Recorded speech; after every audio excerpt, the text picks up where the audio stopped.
check the mic and make sure it sound right, boys.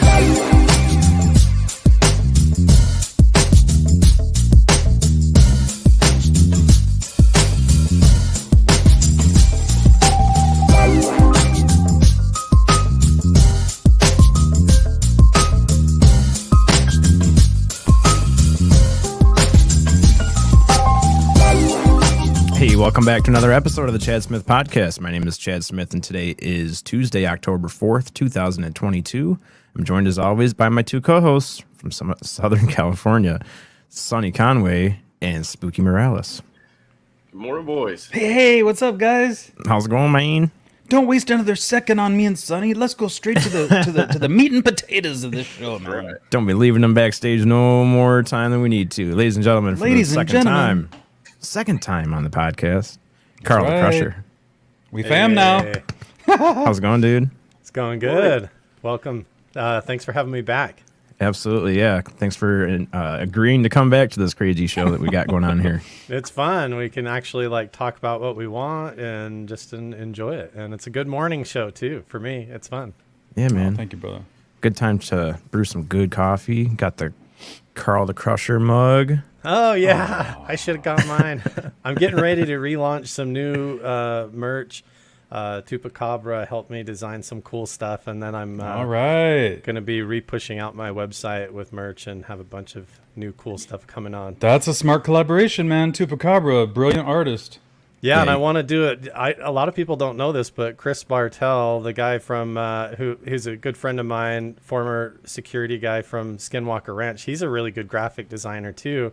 So I'm trying to do this thing where it's like, man, I want to collab with cool graphic designers and artists, and then do this is the Tupacabra line of Carl Crusher merch and this and that or whatever. And that way it's cool. All of our friends get to help cross promote each other and do cool stuff together and collab. Right on. And all of that. That's how I want to do it rather than just, doing it all myself. But it's cool. It's fun.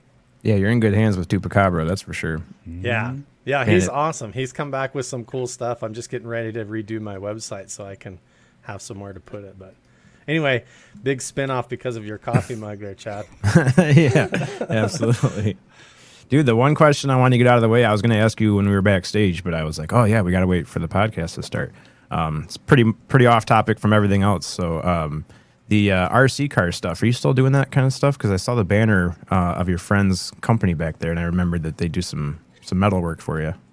Yeah, so that's my nephew's welding company down in Las Vegas, and Infinity Arcs Welding. He does a bunch of cool stuff, and he did a lot of the RC car custom welding.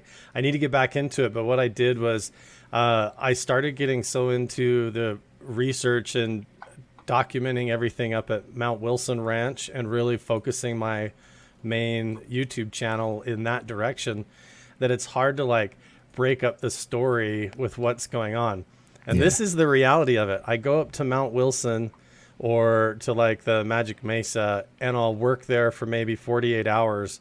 And I come home, and no joke, it takes me a month to go through and edit the segments of that research, because I'll spend, 3 hours or 4 hours in one particular building and come home with a ton of footage from 3 different pieces of equipment. By the time I process through that, I have a 10-part mini series that I'm trying to get online and share with everybody. And then I put it all together into one whole documentary. And by the time I'm finished with that, I've already been back to Mount Wilson again, and I've done it again to myself. I have a whole nother hard drive full of stuff I've got to go through. So then to do RC cars, I'm like, where am I going to do that? Where, I have this idea, I have this, I realize I have this array of high powered lasers, and I'm like, man, I want to try to shoot stuff with lasers, or whatever. And I have all these fun ideas that I want to do, but I'm so invested in these other projects. But I do have another YouTube channel where I'm doing more kind of my backyard family, cool stuff. And I do have some plans there. It's just, I'm really invested in this Mount Wilson Ranch research right now. It's taking all my time. There might even be a way to somehow incorporate the RC cars into an investigation somehow, later on down the road. Maybe if there's a tight spot that you guys can't reach or can't or don't want to go into or something, strap a a flashlight and a GoPro on the top of one. And I've done it a few times for cave exploring, and what ends up happening is the connection between the camera and the live feed. You end up having to have like a tethered camera system, so you're driving an RC car in, dragging cables, and then trying to get it out without tangling it up. Oh, okay. I've experimented probably 3 or 4 times with that and run into problems. What I end up realizing is that it's way easier just to use like ground penetrating radar or like start getting into drones. And so I'm starting to try and get back into drones and the VR drone flying, and because they do have ones that can actually go into caves, that won't freak out and lose signal. But they're expensive. That's why it's all part of like why I have to sell merch and all that stuff, because I want, ground penetrating radar and right. drones That's not cheap. drones that have thermal imaging and can fly into caves and stuff. But Yeah, it's funny. As we grow up, our toys just get way more expensive. Right. So much more sophisticated and way, way more expensive. You're way too old to be playing with RC cars, Crusher. That's the whole thing. Carl the Crusher. That was Crusher was a nickname I got as a kid with my friends and stuff when we were goofing around one day. And so RC cars, it's just never growing up. That's the thing. My YouTube has just been my quest of like, how do I like not have a normal job, right? How do I just still do all the stuff I loved to do as a kid, but couldn't? But now That's why I'm such a big fan of it, because I'm trying to figure out how to do that. I tell Chad in my next life I want to come back as one of Carl the Crusher's kids. Wow! Careful what you wish for. Yeah. You might. Hey, so we're talking about this this ranch today, this Wilson Ranch, and I want to make sure that everybody in the chat room and in the audience, knows a little bit of the history about the ranch. And I know you talk about like Valet and Bigelow being there. If you don't mind, just giving a little, what's happening at that ranch over the decades. Oh man, it's kind of still blowing my mind how much it goes back, because if you really want to get into it, like my last trip there, we even found arrowheads and spearheads that are prehistoric, where like Clovis period, the time of the mammoths and stuff. There was people dwelling in that area. So I mean, if you want to go way back, it gets really strange. But were those arrowheads still made of like obsidian, or was that more like a rock? One second. Oh man. I've heard some of them that are really old, guys. The obsidian's almost clear, like ice, like a diamond. Like, it's see-through. Got a couple of them. Glad you asked, Sonny. This is a whole tray of pottery and arrowheads from Mount Wilson. One of the locals, after I found a piece of pottery up there, he ran back to his house and came back with a coffee can full of this stuff. Yeah, that was cool. You got gifted. Yes. That white one, Carl, that white arrowhead. This one here Ooh. is a, hold it up against my shirt kind of, I guess. I don't know. Yeah, that's good. The way this bottom edge is flaked off here dates this Clovis period, which is like the time of the woolly mammoth. That's unbelievable. This is the bottom of one too. Let's see, and the top as well. Yeah, so this is obsidian as well. And some of the obsidian is very strange. It's like it has almost like tiger stripes. I have a piece of it. I wonder. This is just a normal arrowhead. Let's see. This whole tray is full of pottery and arrowheads. Here's a piece of pottery that has a hole drilled through it. Yeah, the pottery is amazing to me. And they've found pots that are still have twine wrapped around them, like handmade rope going through these drilled holes, and they're hanging from the trees. And you're like, wait, like none of it makes any sense. It's like it's in the wrong timeline. Yeah. But anyway, but when it comes to like Bigelow and Jacques Vallée, the story is that Mount Wilson is right near and north of the Nevada test site in Area 51. And back in the probably the 1980s, early 90s, there was this MX missile program, and they were looking for missile site locations where they could develop and put several of these missiles and do missile testing for the MX missile program. And Mount Wilson was one of these potential sites. On the top of the mountain, they were going to level it off and put basically a missile silo in the mountain. But what happened is they get up there, and the story is they end up closing off the whole area, and the locals see them driving like truckloads of anthropology, of artifacts, bones, all kinds of stuff. Like they found caves and evidence of prehistoric dwelling or different things. And nobody really knows. The rumors are that there's like Spanish stuff up there, like armor and treasure and swords and all kinds of stuff. And even older than that, there's the conversations about bones of little people, you know, like hobbit type people, and even giants and all that kind of stuff all over that area. And so what happens is it's no longer a potential location for the MX missile program. Now it's this research site for anthropology and for archaeology. So they close it off and start doing all this research up there. And what happens is one of the head anthropologists or archaeologists, I don't know which one it is. I need to find out who their name is and if they're still living, because I want to track that down. I'm still doing a lot of that. So she's coming out of her cabin there at Mount Wilson one morning, and she witnesses a paranormal encounter with what she called a shaman, which is like a transparent looking ghost of a Native American figure, like in full dress, like a Kachina doll, basically standing outside of the cabin. And that basically, I don't know what happens, the whole story. It's just this confrontation, like an appearance. And then this figure disappears, and she's like, oh my gosh, and this whole story happens. And then next thing we know, Bob Bigelow owns the property. And he has Jacques Vallée and Hal Puthoff and all these people from the Stanford Research Institute up there. And up in the mountain and in the canyons and in this location, they're doing the same research as in the movie Close Encounters of the Third Kind, where they're doing light and sound and frequency experiments, kind of similar to what you see going on at Skinwalker Ranch, even now on the TV show and stuff. And this is all going on back in the 90s, you know, up at Mount Wilson.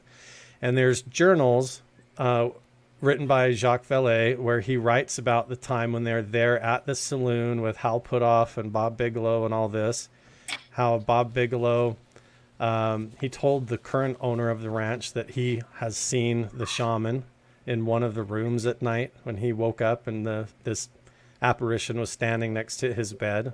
You know, whether or not these stories are true or not, I don't know. One of the caretakers at the property has found all kinds of artifacts, spearheads, arrowheads, different things. Some of it I still haven't been shown yet. There's still some secrets around the ranch.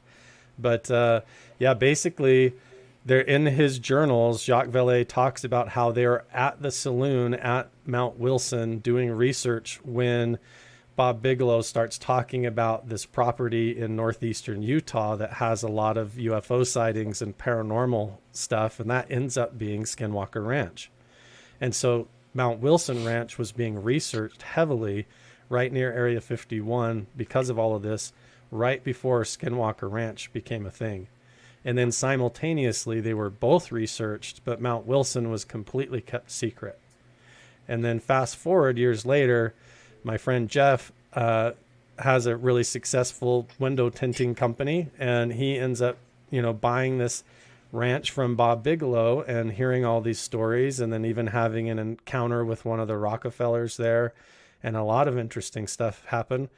And out of everybody, they watched my YouTube channel and asked me if I would come and help. And so I've been going up there and helping them research the place, and now it's becoming a whole thing.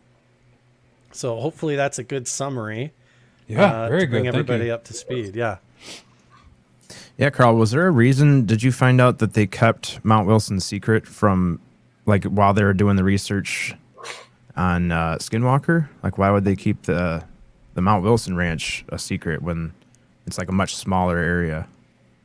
That's the of the big question, because Mount Wilson Ranch is like over 300 acres. It's huge. And Mount Wilson Ranch is massive. It goes clear up the side of a mountain. There's abandoned mine shafts up there that have layers of history. Here in a couple of weeks, me and James Keenan and hopefully Chris Bartell are going to go and do ground penetrating radar there and a bunch of stuff. There's rumors of the caves up there where the bones and all the artifacts were found. That's still part of the ranch now that we're planning on going and locating and researching that further. And a lot of stuff. There's constantly sightings of things in the sky and stuff on the ground, paranormal encounters and all kinds of stuff.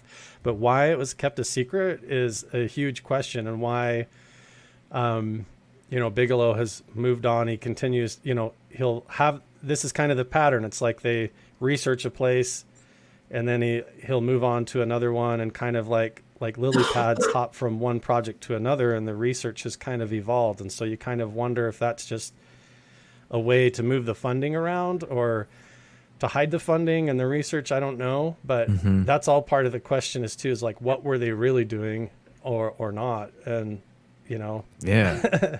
What did they find? What did they find and how much of it's real or not? And so that's why I'm going back up there and sleeping in the same room that Bigelow did and trying to have the same experiences and kind of either debunk it or prove it out and see what happens. And I'm sure you probably don't get a whole lot of sleep when you're there, if I had to guess. No, but it's amazing. Sometimes I only get 3 hours, but wake up and just feel incredible. I haven't had any, as creepy as it can feel sometimes, I still haven't had anything really bad happen. It's always just been like a good time up there. But yeah, even when I get very little sleep, I wake up and it's like I'm excited to get out and do more because there's just so much cool stuff going on. And even when weird things start to happen, it's hasn't ever been like this, like a negative experience. But I don't know, maybe that's just how I'm wired because I react to that stuff differently maybe. Yeah, so the tech involved is that's what really gets me going, is all the technology that you guys use to do the ghost hunting and stuff out there. So what was the tablet that she's using? It's like a whole system that does a laser grid and all that. Do you know about that system enough to talk about it?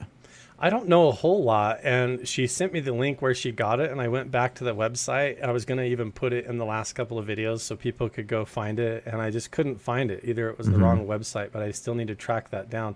But I'm actually have the funds set aside because of my Patreon. I'm going to be purchasing one of those just because it was really cool. Nice. From my understanding, what she explained to me, it was called a SLS camera. And it had a built-in display, a built-in kind of a handle, almost like a pistol grip, and then a touch screen, and you put an SD card in it, and it looked like it was recording thermal and several other things. Yeah, so you can see it captured audio. The video down in the bottom right is just my footage from my phone I'm overlaying. But it has all this other data. See, I need to still figure out what that is. What is all the white, red, and blue data? I think is just different temperatures. But right. Basically what it does is it detects human shapes using AI. And if it picks up a human figure, then it traces it out with a stick figure. It gives it almost like a stick man overlay. Yeah, so this guy right now sitting on top of the bar right here, it's just obviously there's nobody there, a human person there, but it's drawing out this anomaly that it's finding in the shape of a stick figure. Right. Yeah, so the idea is I try to use multiple levels of equipment at this point. So not only am I paying attention to how I'm feeling and how my consciousness is, how my thoughts are flowing or feeling invaded or intrusive or something, but I'm also using a REM pod or an EMF detector or different things. And so what I did in this instance was I put the REM pod on the bar at the saloon and then try to step away and triangulate my camera angle.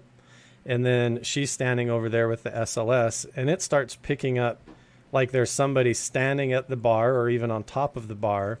And at the same time as her camera starts picking up this figure that's when I look there, there's nothing there. The REM pod starts to alarm and go off like it's being touched, and her device thinks it's seeing a person standing there when there's no one there. So you try to layer all that up, plus film it all and overlay it and then share it. And you just say, I don't know what that means. But what's interesting is when you start to interact. And that's what I try to do, is be like, can you close that door, or can you do this or do that or whatever, and see if you can get, different levels of evidence that get harder and harder to debunk as just being a fluke, multiple camera angles, and then interaction that converges on another piece of equipment with several witnesses, So it gets really interesting.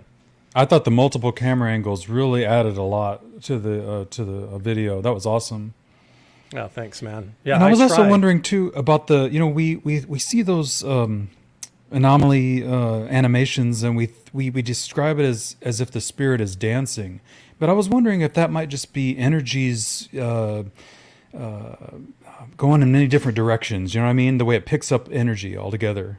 Yeah, I think it's just kind of the device struggling to track something that's non-physical. If it is, if it's picking up an energetic, like a thermal signature that it's trying to get a hold of the arms and it can't quite do it, it's going to give off the appearance like it's dancing or something. Yeah. But also, it's difficult because we're in a room that's like, the whole saloon in the back of the bar is all mirrors. And so the whole place is full of shadows and mirrors. That's why I have my camera going, the device on the bar, and I'm like circling around, walking around and going right up to it, and all of that, trying to see if I'm creating the shape or if I'm creating some kind of a reflection or causing it. And so it's kind of wild in the moment when you're experiencing it all and you're there, but then you have to remember, like, oh yeah, I've got a camera, I've got to film, and oh yeah, I have to kind of like narrate and describe what's going on and stay rational and like. But when your partner was right there and she was telling you what she was seeing through the device, what were you feeling? Like, what was that happening for you at the time? I stay in a mode of positive intention and curiosity, right. And then I just try to be like, oh, hello, like we're open-minded, as though not being dismissive or disregarding that, like, oh, this is just a reflection, and walking up and being whatever disrespectful, because the stories are that, like, a lot of people who go and stay up at this ranch experience some kind of a shadow figure or paranormal encounter or bizarre dreams. And so I treat it with sincerity, but I'm also like skeptical and trying to prove it out, trying to get that extra edge. It's hard to walk away and go back and get another piece of equipment when you just want to like stay there in the moment and keep interacting or whatever. Yeah. But that's why I just keep going back, so I don't feel like I only have one shot at it. I just try to go back. If it's repeatable, then it's repeatable, and we'll see. But I don't know. When you go back to your studio and you start looking at that video that was filmed, what are you thinking when you see what you saw? You were there and you felt it, and you were there in the middle of it. Then you go back and look at the video and you see it. Like, what is that? How does that feel? It's wild, because honestly, like the footage that Carol sent me, I didn't get for like probably 2.5 weeks after being there. So I watch my footage and everything that I got, and it's just like us talking and her reacting, and there's nothing on camera, and I'm just walking around. But when you double it up and overlay it and line the footage up and watch it together, then you see all of a sudden the REM pod going off at the same time as when the stick figure seems to come out of the doorway and go up to it. And you're like, wait a second. And then you have this moment, you're trying to, like do it justice and edit it all together and convey what it was like being there and capture the moment, so that other people can feel like they're there too. And it's hard to put it all together, because sometimes it's like I have, like a whole hour in the saloon, but there can be a long phase there where we're just like struggling to get her device to work again, and so a lot of it's just like pointless to keep in the video. But it is interesting when you watch back how much like I will miss, like when I'm there and I'm worried about getting my camera to focus or I'm thinking about something else, I totally will miss weird stuff that occurred on camera or how things were acting in the room. And then I catch it later when I'm editing. Sometimes I'll try to highlight that with the way I add in the music, or I'll put things on screen to try and point it out. But I don't know. I wonder sometimes how much is sitting on my hard drive that I just didn't even catch in the editing too. Right. But I'm just here doing it myself. I could put it all out there for people to go through, but it'd be pretty boring, I think, a lot of it.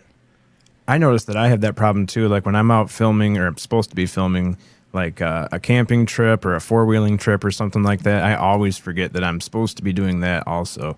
Like I'm supposed to be filming and getting footage and taking pictures, and then I get back and I have no pictures, no video evidence, or not evidence, but nothing to look back on. I have the opposite problem now, is because when I go like by myself, I'm always second guessing, like, am I getting it? Am I going to miss it? Or if I'm the only one filming and something happens, I might miss it. So I end up coming home with such a mountain of footage to try and go through to actually put it on the internet and keep it digestible where people actually want to watch through it. Mm-hmm. It's hard because if it's up to me, I just want to put it all out there, but it's be like, 8 hours of nonsense and and stuff. But me and Spooky would probably still watch it. Yeah, I'd still watch it. Maybe Spooky, someday. did you see that? There's an 8-hour episode. Yeah, that's what's been amazing is when I've gotten done with a trip and I have all the individual segments of the trip uploaded, I realize, wow, what if I just put them all back to back and I end up with like almost a 2 to 3 hour long mini documentary or like a full blown documentary. And so I just end up uploading that too. But people watch those all the way to the end. So I'm just going to. I also like the interview you did with the young boy who had the encounter and the experience with the being. Austin. That was awesome. Yeah, Austin? Yeah, I have other interviews too. I had one where the audio didn't turn out great, and I'm going to probably put it on my Carl Vibe channel, where my first trip up there, I interviewed a guy that worked at the Nevada test site that tells a lot of the story about the MX missile program and stuff. I'll probably put that on my Carl Vibe channel because it would be retrofit to put it in now. But at the time, that was one of those things where I did a whole like 45-minute long interview with this really interesting guy. But to put it right there in the video, it would have like killed the flow of the video project. So I'm like, where do I put all that? I have this amazing interview, and I just have to go back and put it together and upload it somewhere. But yeah, there's some crazy ones upcoming with the owner of the ranch, Jeff, and with others of the locals that have come up there. And it's like everyone in Pioche and around Mount Wilson, they have family histories tied to this. And it's almost like this mini Roswell situation where now when I go back up there, there's people in the saloon and in the diner, and they're like, let me tell you this. And they all have a story because they've been watching my YouTube channel, and they come up and they want to get involved, or they bring up evidence and show me. So it's becoming a bigger and bigger story, and the rabbit hole goes deeper and deeper. That's how I got those, Clovis points and stuff, is one of the neighbors coming up and showing me what him and his dad found in their backyard, just right down the road. Amazing. Yeah, that's awesome. Yeah. Does it feel like it takes them a little while to gain that trust, or to kind of trust you and the people that you bring around? And yeah, I think that's the thing, is like a lot of people, their intentions are to go into a place and capitalize on it, and they want to take over control from the owners of the property. And pretty soon, like if Jeff and his family, if they wanted to post on Instagram, they have to go through lawyers and do all this stuff, and they didn't want to do that. They don't want to turn it into a big circus show, and but they also want to do it justice. And so I don't know why they asked me to go up there, but a lot of it was, I think they saw me, being able to work directly with Brandon Fugel at Skinwalker Ranch, and got to the work at these credentials. other places, but not get I'm not desperate to get on TV, so I'm not gonna like sell my soul for a TV show. You know what I mean?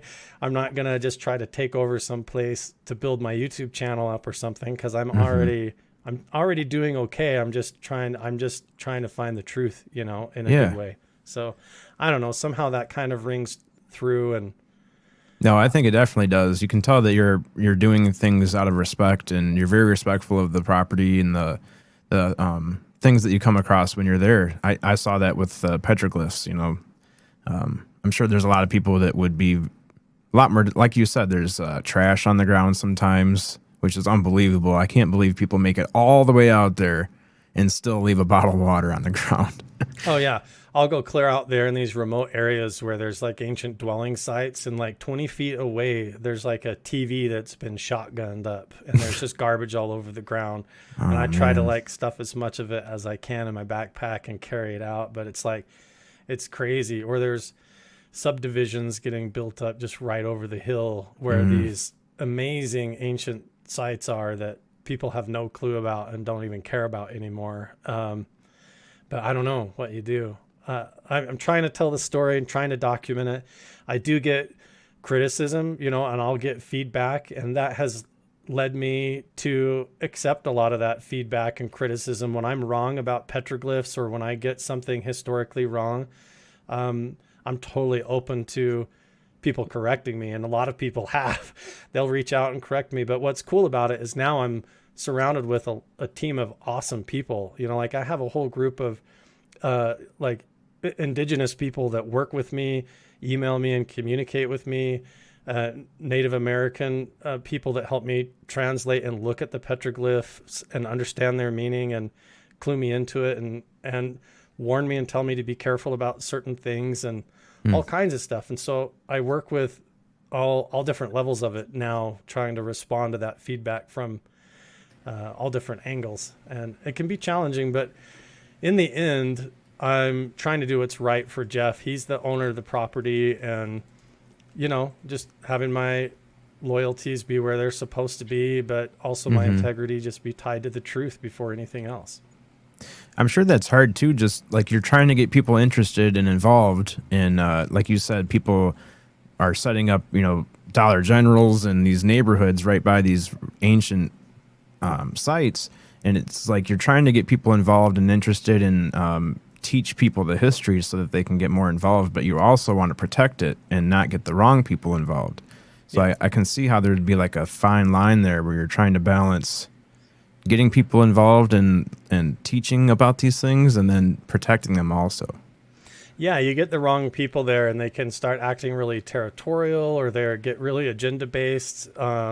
Their particular system of belief or what they're trying to prove dominates their way of approaching everything, rather than, you know, some people can be really unwilling to admit that they're wrong or whatever. And so, yeah, it's a careful process of trying to do everything right. What can happen when you bring like a big production crew in and a lot of funding and everything is suddenly everybody needs to make the boss happy, and you got to make the viewers happy. You got to keep it entertaining. And so you have some places, you know, that I've come across where they end up compromising what could be legitimate research locations with real evidence because they're just trying to keep things entertaining in the storyline of the show or whatever they're trying to produce. And so staying guarded against that is something you have to constantly do. Like, I have to admit to myself that, look, I'm making videos that need to also at the end of the day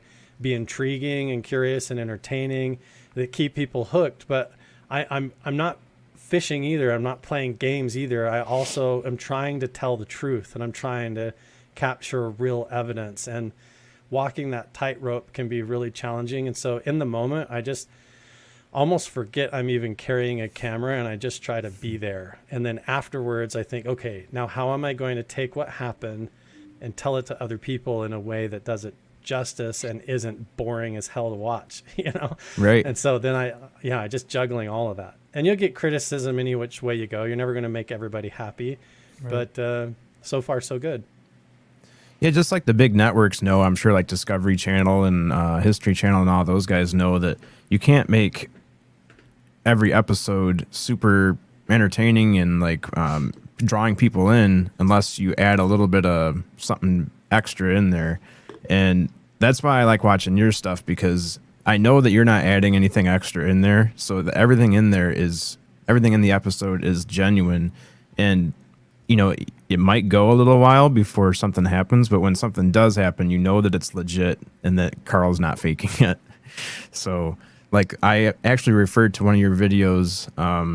Actually, I think it was the second episode of the Wilson Ranch, to one of my friends at work, because we were talking about spooky ghost stories and spooky season.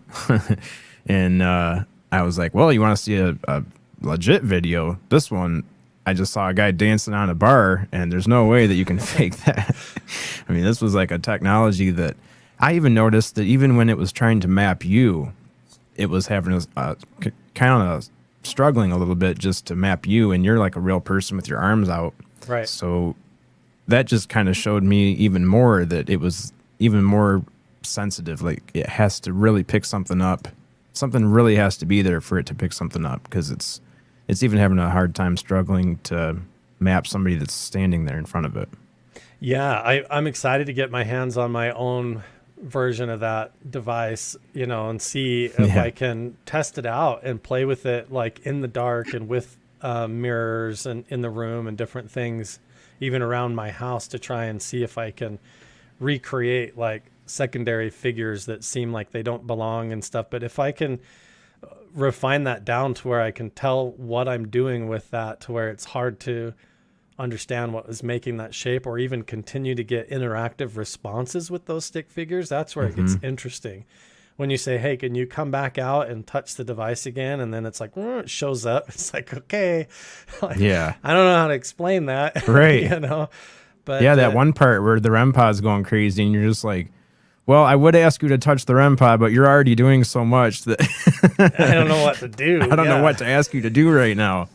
Yeah. I'm like, start slamming doors or something, or, right. I don't know what to ask, but that's when I start saying, I guess, what do I get? I guess I need several REM pods. I need to make sure mine's working properly and test it. And it just becomes a whole thing, that consumes you, the whole process. I liked it when your partner, the lady asked the spirit to please touch her hand. I was just waiting on pins and needles for. Yeah. That was cool.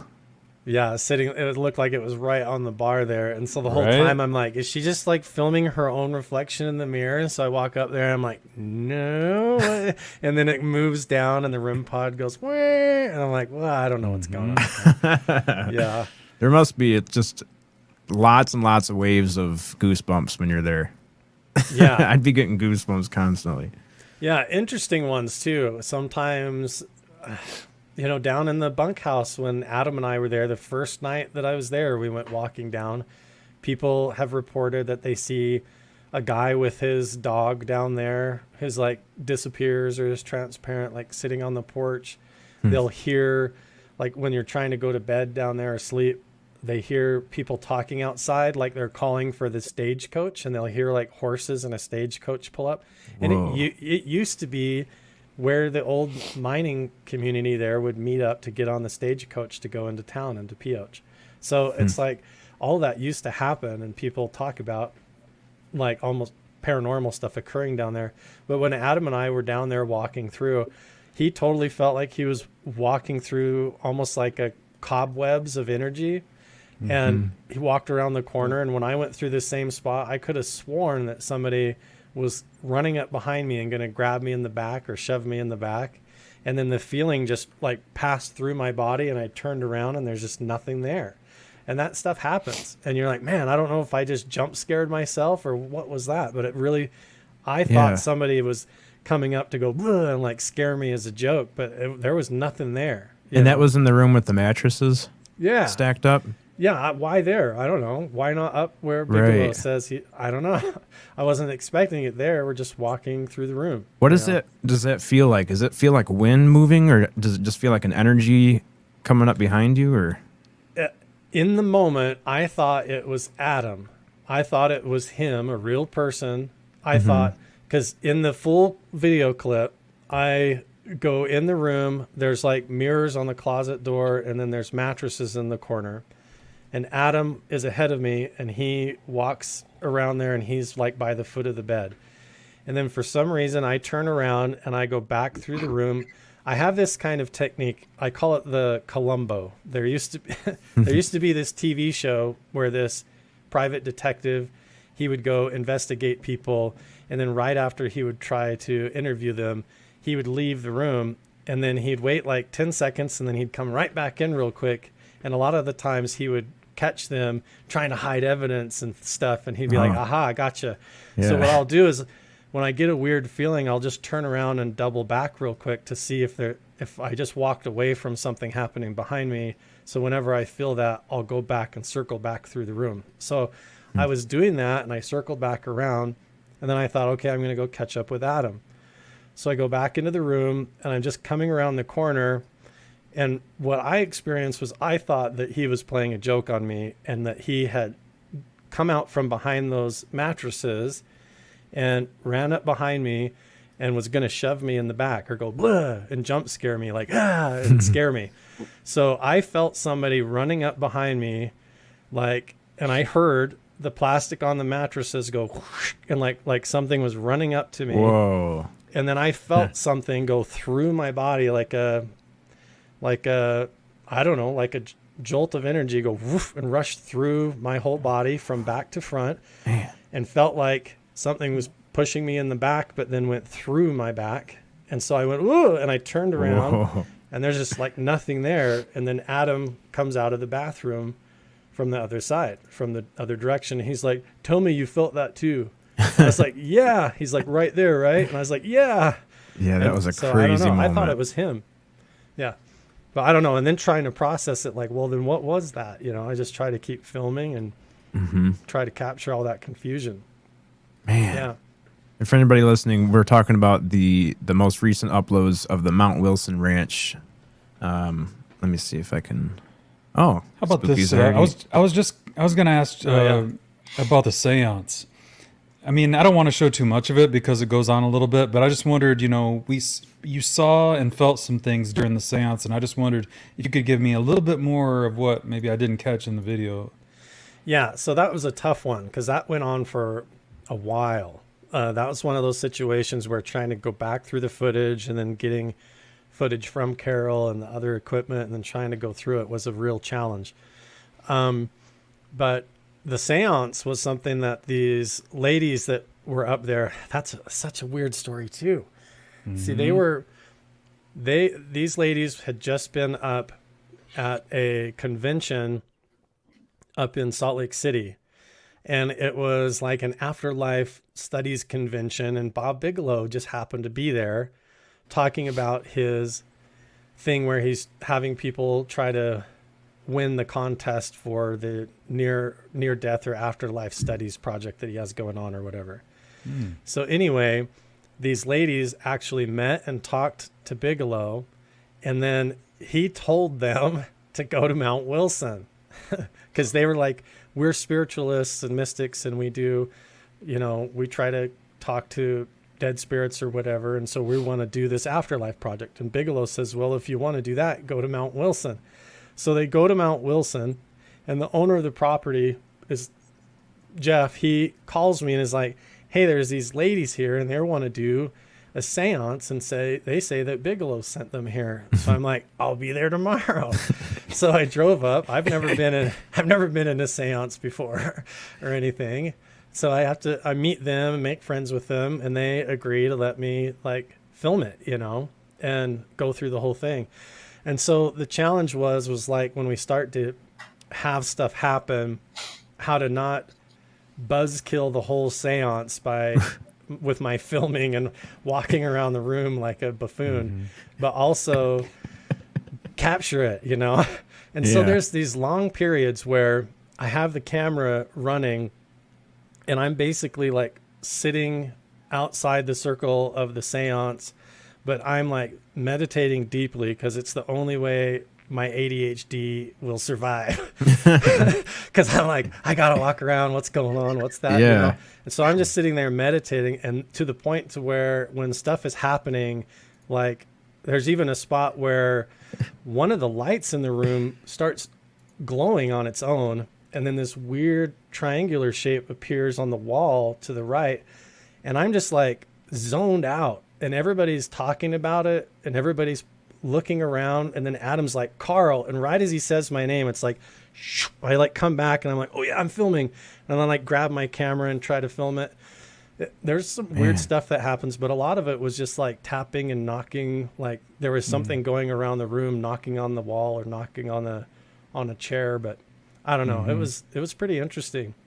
That's another thing I like about Carl too, is there'll be a noise and everybody else will just be frozen, and he'll be like, okay, and he'll start walking right towards it. I'm like, holy, I would not have that reaction. That's my job. Like everybody's like, did you hear that in the kitchen? And I'm like, let's go. And I go in there and try to get it, you know.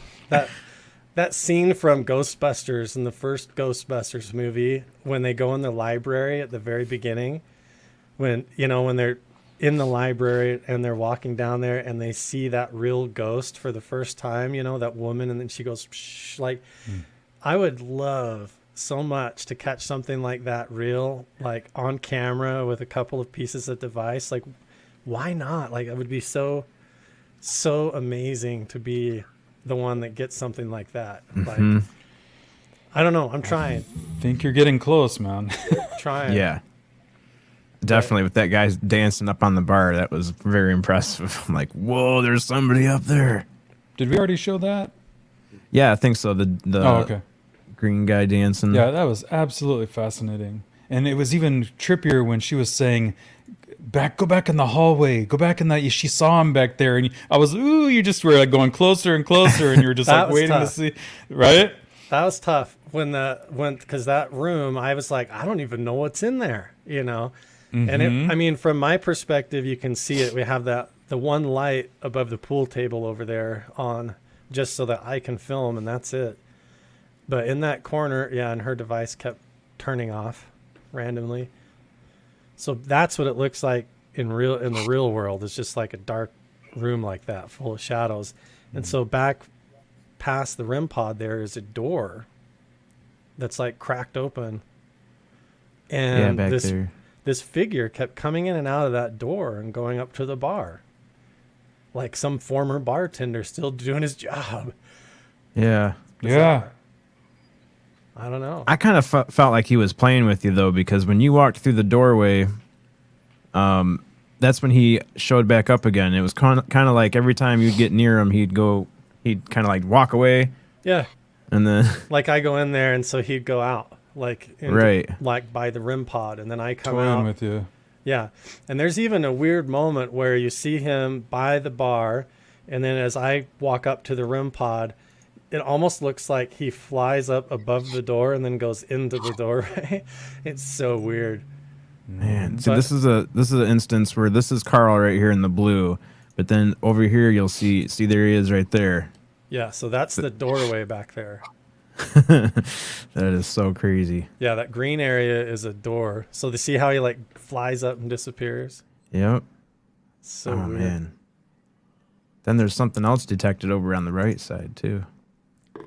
So there's where that green area is, there's no mirrors. The mirrors start off camera to the left, probably about 5 more feet to the left. Mm-hmm. So where the stick figure is appearing, there isn't, I don't know. There's nothing there that could cause that. It's just a door. Yeah. That's just so crazy. Yeah, I don't know. That was a good video. I mean, all those videos are good. All the Mount Wilson ones, every time one drops. Actually, and then I noticed that one dropped yesterday, and I didn't even have time to watch it yet. I'm like, oh, man. Yeah. There's another 16-minute one I'm going to have to watch at work. Yeah, that's all the seance and trying to figure out what's going on around that. And then upcoming in the next few uploads is when, we get up the next morning and, the local comes up and he has the coffee can full of all this pottery and the arrowheads, and we start talking, and then Jeff reveals some things to me. We put the dicyanine goggles on, and I put them on one of the guys there, and then I've never met this guy. He's like a total skeptic, just like a local. I was like, hey, do you want to try these goggles out? And they're supposed to tune in your third eye or activate your pineal gland so you can see into the astral realm.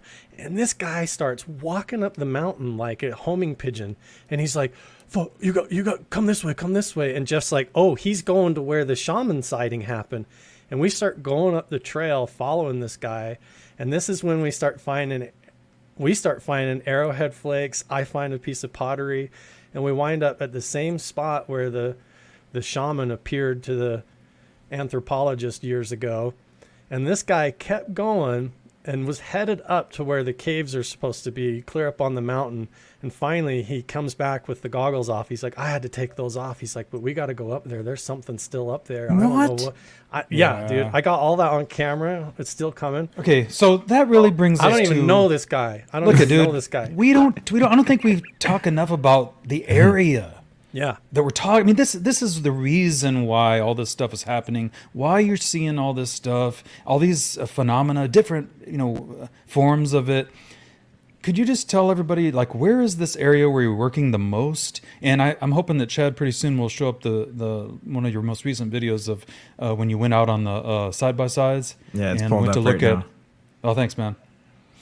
Yeah, Carl, if you could just tell a little bit about the area that we're talking about. Yeah, so where I live is in southern Utah, right on the border between on Utah and Arizona, and the Mount Wilson Ranch is in Nevada, near Pioche, Nevada. So it's like an hour north of Area 51, and but the stretch from where I live all the way over there has similar evidence of ancient culture that inhabited this area, and their petroglyphs and pictographs, their pottery, and their oral traditions that remain are full of all kinds of supernatural stories that include everything from star people to paranormal encounters to portals, you name it. Like all of the folklore of these like lost ancient cultures exists all across this whole region.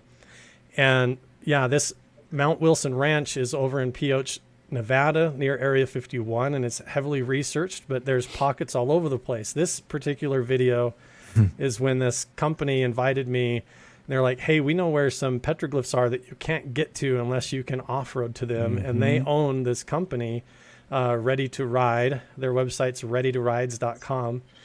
And you can actually come and stay at their Airbnb, rent their UTVs, and they'll take you out to these spots down here where I live that you can't normally get to, and you can hike in and check them out. And they took me to petrified dinosaur tracks that I haven't seen before, which is where we're going now in the video. Yep. And then to this location where when I showed the photos to James Keenan, he freaked out and was like, he thinks that there's pictographs on this wall here in this location that are part of only maybe 12 locations known to like a lost Grand Canyon culture. So there was a tribe of people that lived prehistoric in the Grand Canyon area that are tied into all kinds of ancient myths. That's right. And this is probably one of those locations that has some of those pictographs carved on it.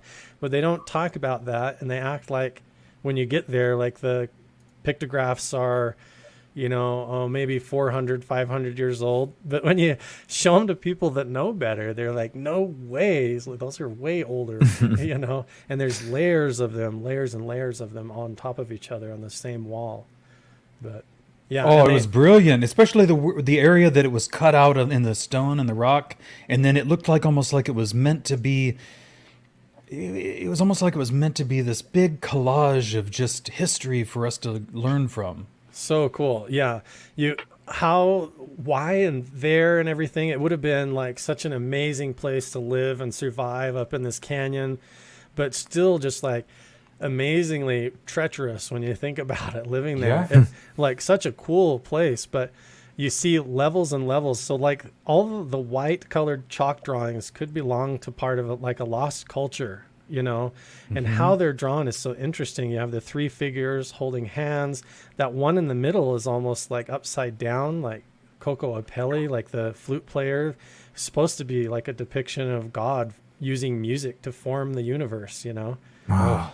And it's like this whole big archway, like a cave wall, and along this cliff face, and you walk up there and you're like, it feels like a doorway to nothing, you know? Yeah, it's out of place, but it's in the perfect place. It's hard to, but the way you described it and hypothesized that, you know, maybe this is some sort of doorway or portal, you know, that they were able to access. I mean, it's amazing. Yeah, they're drawing depictions of their deities or the souls of their revered leaders and relatives and things like that. And these walls and the depictions were like, you know, spiritual doorways or gateways or portals for them to commune. And so you wonder if nearby is where they have burial sites.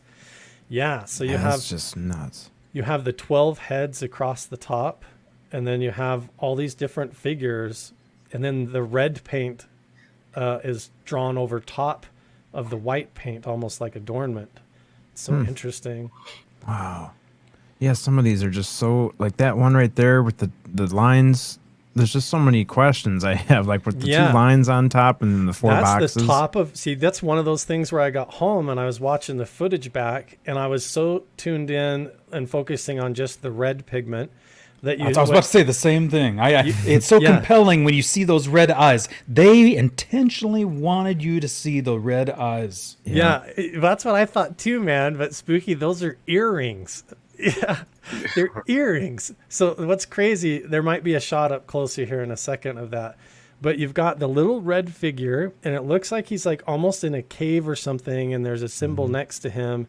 But then when you shift your focus, you realize that red pigment is the top of a head and 2 earrings of what looks like 2 giant people with a little person on their shoulder. It's so weird. It's bizarro. You'll see, right there. So look over on the right. These guys here. To the right of that, you've got the red. Mm-hmm. See how you've got that little guy there? And then the lines above him are on top of the heads of 2 white figures. Oh, I see. And the red squares are the earrings, and you can kind of see the arm and shoulder on the right side of one and the other. And if you really focus on the white, you can see it's actually 2 people with the little red person on top between their shoulders. Okay, yeah, I didn't see these guys before. Right. So this is a head here with 2 earrings. This is a head with 2 earrings. Right. With a little red person in the middle, like up on their shoulders. With the 2 lines on the top of the head. Wow. Right. Almost like a little person up there that's only the size from their chin to the top of their head. It's so weird. The scale is all out of proportion. Did you see any swirlies there? Any of the circular ones that we... the spirals? Yeah. I don't think I found a spiral there. I need to go back. I was looking.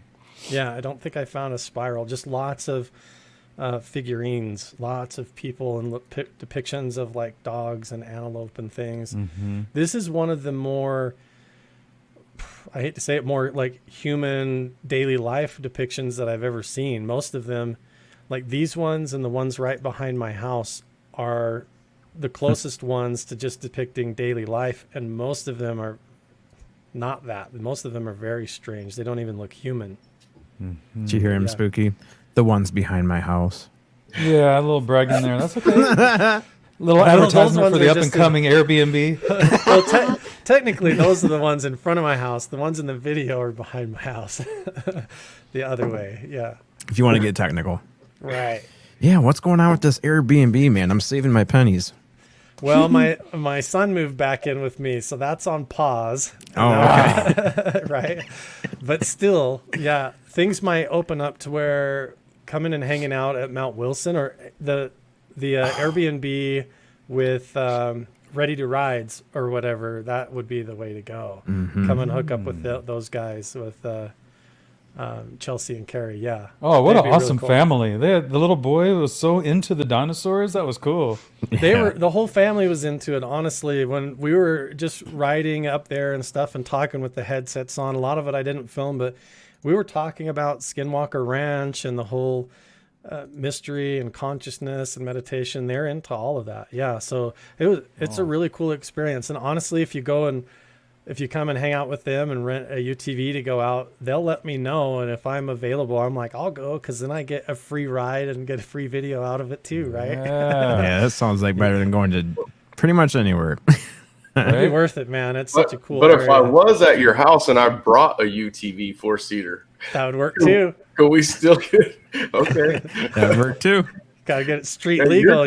You're talking right here on the screen, but then right directly behind you, there's a 4-seater just sitting there, and I keep thinking, man, we could just put it on the trailer. And There's 4 of us right here. House. Let's Yeah. go.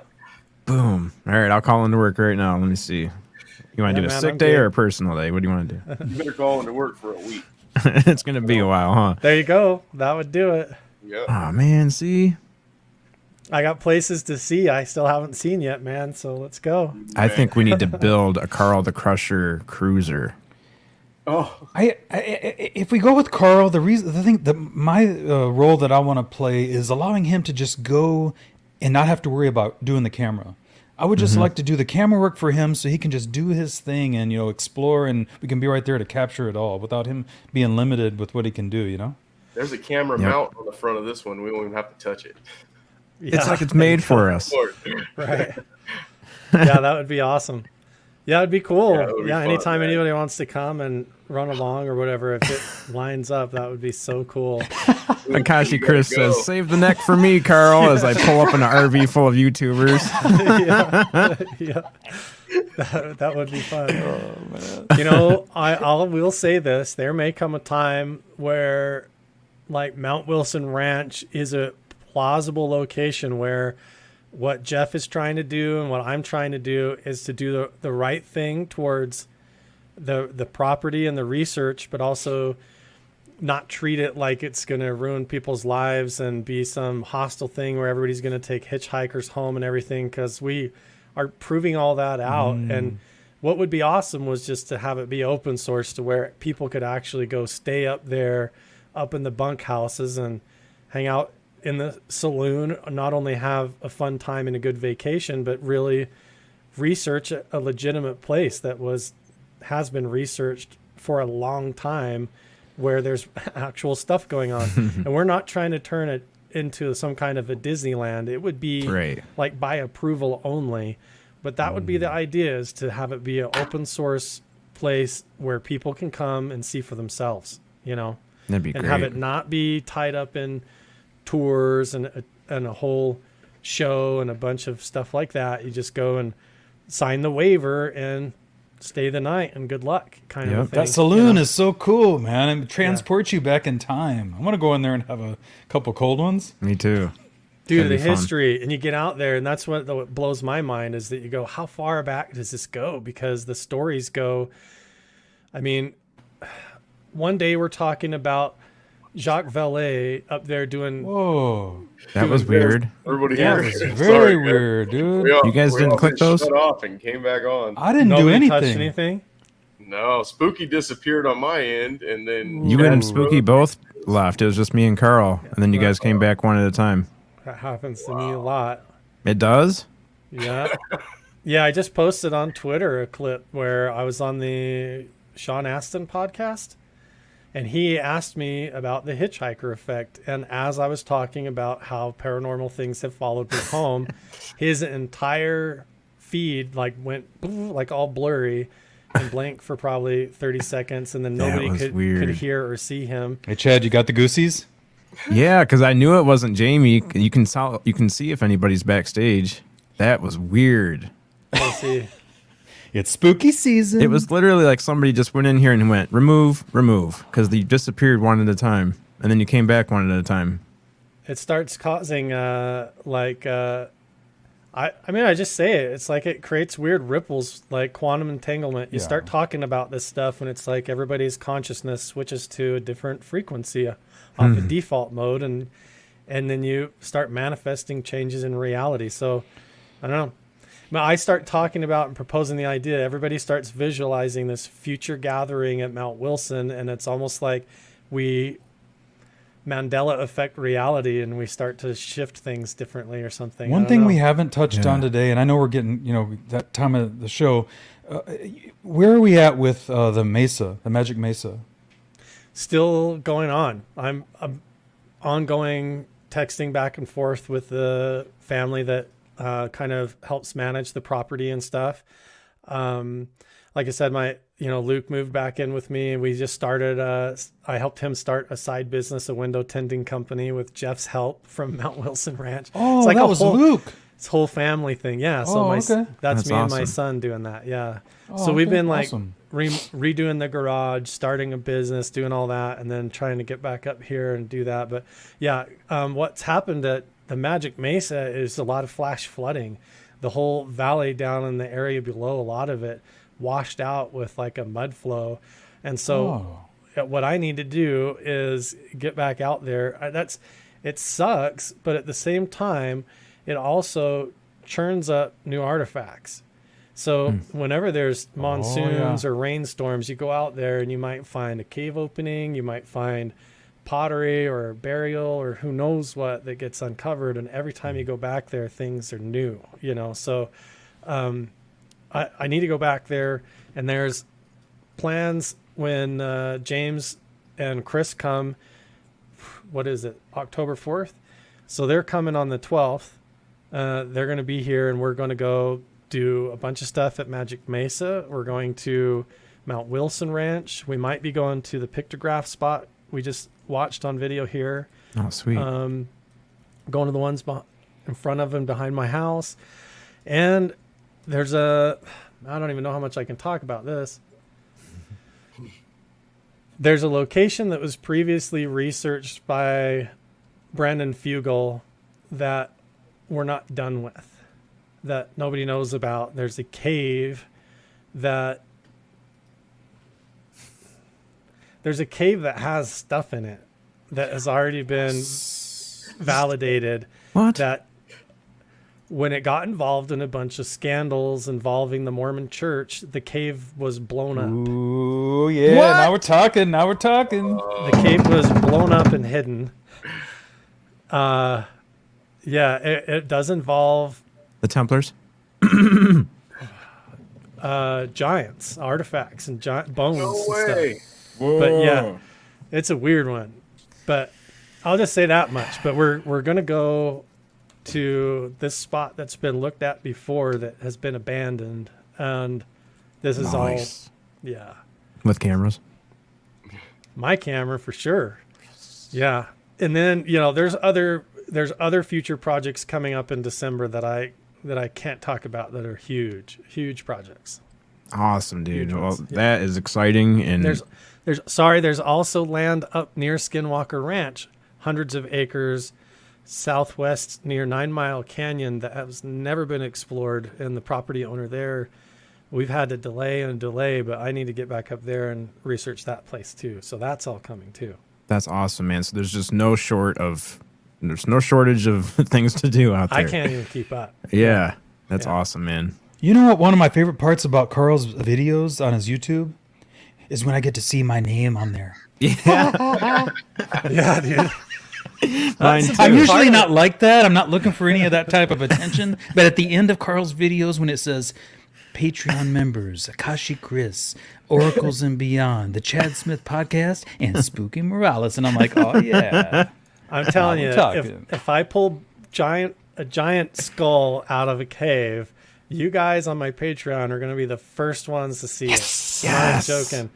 Before the Smithsonian, before anybody, because you guys are the ones literally helping me start the business with my son, helping me get the SLS camera to be able to pay for the gas to go up to these places, to help get Chris Bartell and James Keenan out here with their ground penetrating radar. And it's how I can even justify going into these spots to share it with everybody. And it's our pleasure, man. We love supporting the real work that you're doing out there. And just so everybody knows, if you join the Patreon, one of the benefits, among others, is that you do get access to what Carl's been working on first, pictures and links to videos and things like that. So really, I mean, it's for what you spend on probably a Starbucks a month. I mean, you can help them out and keep these journeys and expeditions going.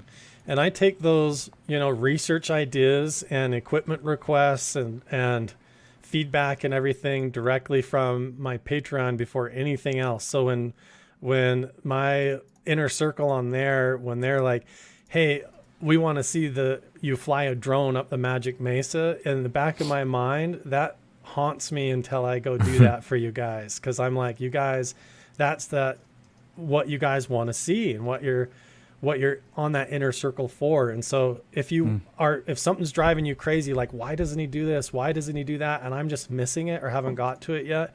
That is the fastest way to put it in front of my face and drive me crazy to go get it done. Yeah. She says, I know we're subtle. She's awesome. Thanks, Hikashi.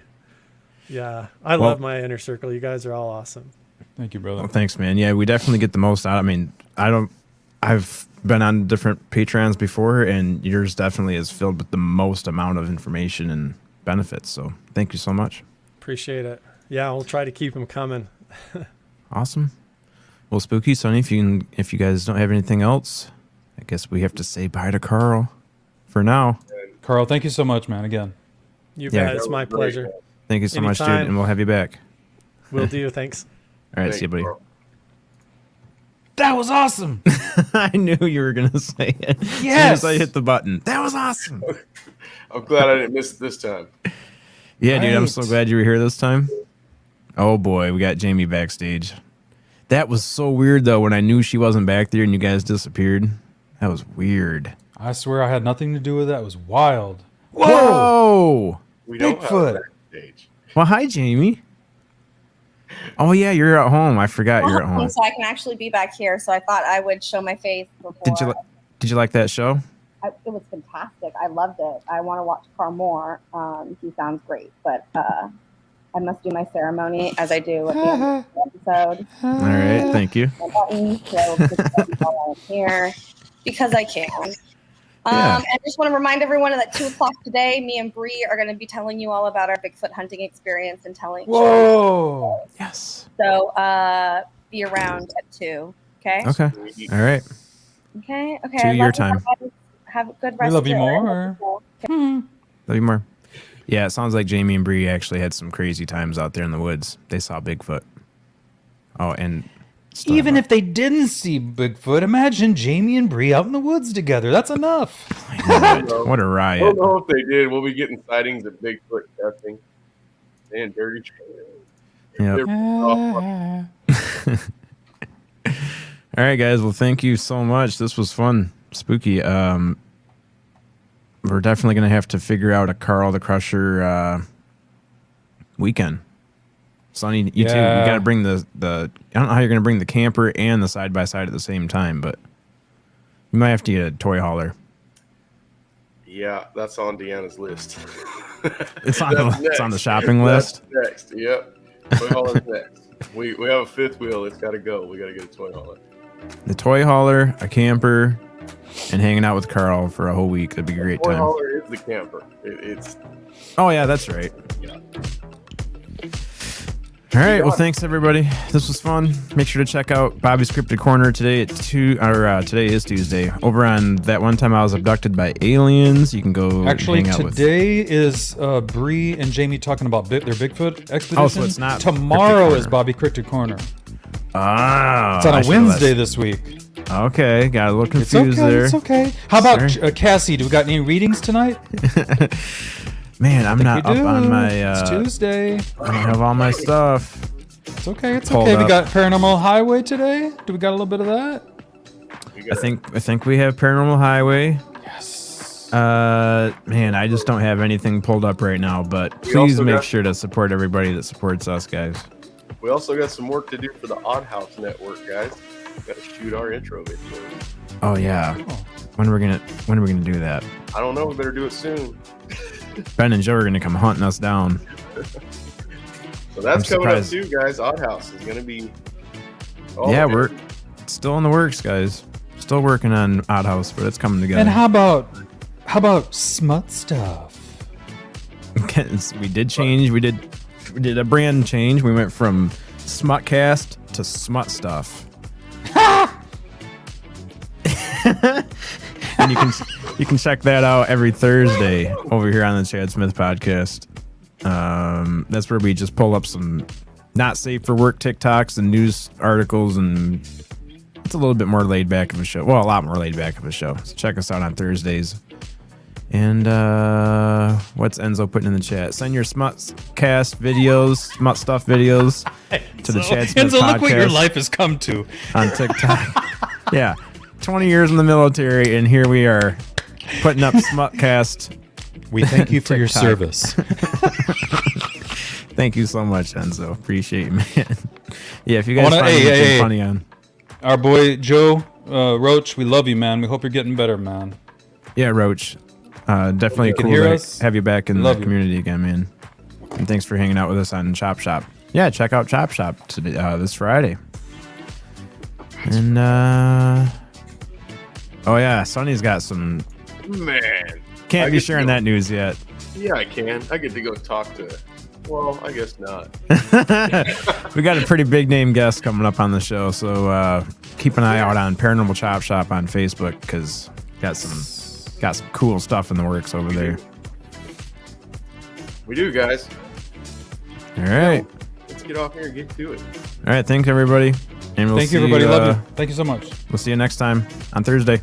Peace.